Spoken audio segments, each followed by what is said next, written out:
కులగణన ఎస్సీ వర్గీకరణపై అసెంబ్లీలో తెలంగాణ సీఎం రేవంత్ రెడ్డి ప్రకటన చేశారు. కులగణన సర్వే నివేదికను ఆయన సభలో ప్రవేశపెట్టి మాట్లాడారు. కుల సర్వే డేటాను సంక్షేమ విధానాల తయారీకి వాడతామని చెప్పారు. సర్వే ప్రకారం ఎస్సీలు 61,84,319 మంది ఉన్నారని రేవంత్ రెడ్డి తెలిపారు. వారి శాతం 17.43గా ఉందని చెప్పారు. బీసీల జనాభా 46.25% ఉన్నారని తెలిపారు. ముస్లిం మైనారిటీ బీసీలు సహా మొత్తం బీసీల సంఖ్య 56.33% ఉన్నారని వివరించారు. ముస్లిం మైనారిటీల బీసీల జనాభా 10.08% ఉందని అన్నారు.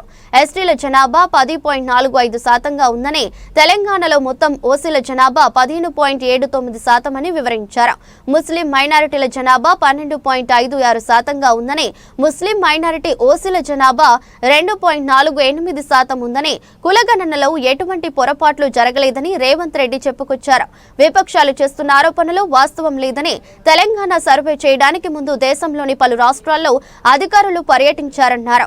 ఆయా రాష్ట్రాల్లోని సర్వేలోని లోటుపాట్లను సైతం గుర్తించి సరిచేశామని రేవంత్ రెడ్డి చెప్పారు. 12 సార్లు సమీక్ష నిర్వహించి సర్వే చేశామని తెలిపారు. ప్రతి 150 ఇళ్లను ఒక బ్లాక్ గా గుర్తించి సర్వే చేశామని చెప్పారు. సర్వేలో పాల్గొన్న సిబ్బందికి చాలా సార్లు శిక్షణ ఇచ్చామని తెలిపారు.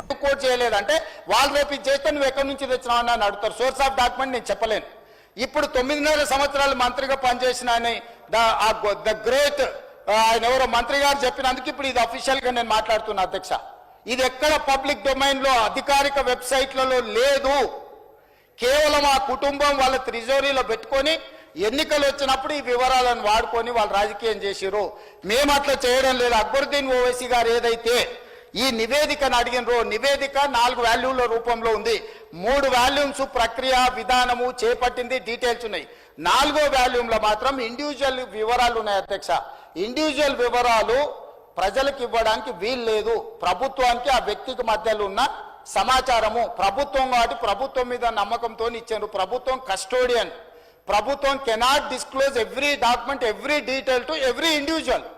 సో దయచేసి అక్బరుద్దీన్ ఓవైసీ గారిని అర్థం చేసుకోమని నేను అడుగుతున్నా. ఇండివిజువల్ డేటా కాకుండా మీకు ఏం కావాలన్నా మొత్తం ఇస్తాం. కంపెల్ చేసి టోటల్గా రిపోర్ట్ ఇస్తాం. మీకు ఇంకేమైనా అనుమానాలు ఉంటే కూడా నివృత్తి చేస్తాం. దయచేసి బీసీల జనాభా పెరిగింది మా సర్వేలో, మైనారిటీల జనాభా పెరిగింది మా సర్వేలో.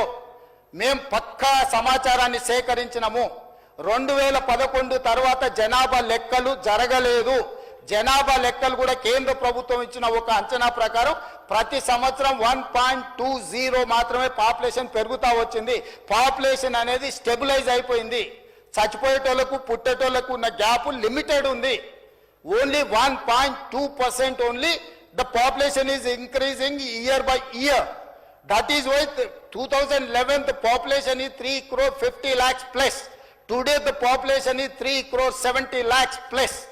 That's all. This is what actual report. Why should I reduce the population? What is the point? నాకు పోయేదేముంది? ఈరోజు 56% బీసీలు అని చెప్పిన, 3 లక్షల కుటుంబాలు రాలేదని చెప్పిన, 3 లక్షల కుటుంబాలు ఈజ్ ఈక్వల్ టు 16 లక్షల జనాలు. సో ఈ ప్రభుత్వానికి దాపరికం లేదు. ఒకవేళ నిజంగానే అబద్ధాలు చెప్పాలనుకుంటే వాళ్ళ సమాచారం ఈయనల గురించి నేను ఎందుకు చెప్తుంటే అధ్యక్ష? మీరు ఈరోజు మాట్లాడుతున్న మొత్తం నేను ప్లే చేసిన డాక్యుమెంట్తోనే మాట్లాడుతున్నారు. దయచేసి ప్రాసెస్ను మీరు తప్పు పట్టకండి.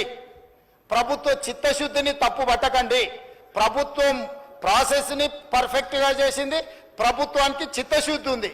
దీన్ని ముందుకు వెళ్ళేటప్పుడు ఆ బలహీన వర్గాలకు ఎట్లు ఉపయోగిద్దాము, ఇంకా పకడ్బందీకి ఎట్లా అమలు చేద్దాము, రేపు జరగబోయే జనాభా లెక్కలలో దేశం మొత్తము బలహీన వర్గాల లెక్కలు ఎట్లా తీద్దాము, దానికి మీరు సూచన చేయండి, సలహాలు ఇవ్వండి, సహాయం చేయండి. మీరు అందరూ అండగా నిలబడితే తెలంగాణ ముఖ్యమంత్రిగా కేంద్ర ప్రభుత్వంతో నేను కొట్లాడతా. వెళ్ళి రాహుల్ గాంధీ గారికి చెప్తా, పార్లమెంట్లో నిలదీయండి, తెలంగాణ చేసింది దేశమంతా ఇట్లా చేయమని చెప్పుండ్రని. అంతే తప్ప మిత్రుడు పాల శంకర్ గారికి నేను సూచన చేస్తున్నా, అబద్ధాల సంఘం చెప్పే అపోహల బాటలు పడకు మిత్రమా.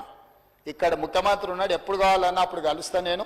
మీకు ఏం కావాలన్నా మీకు అనుమానాలు ఉంటే నివృత్తి చేస్తా.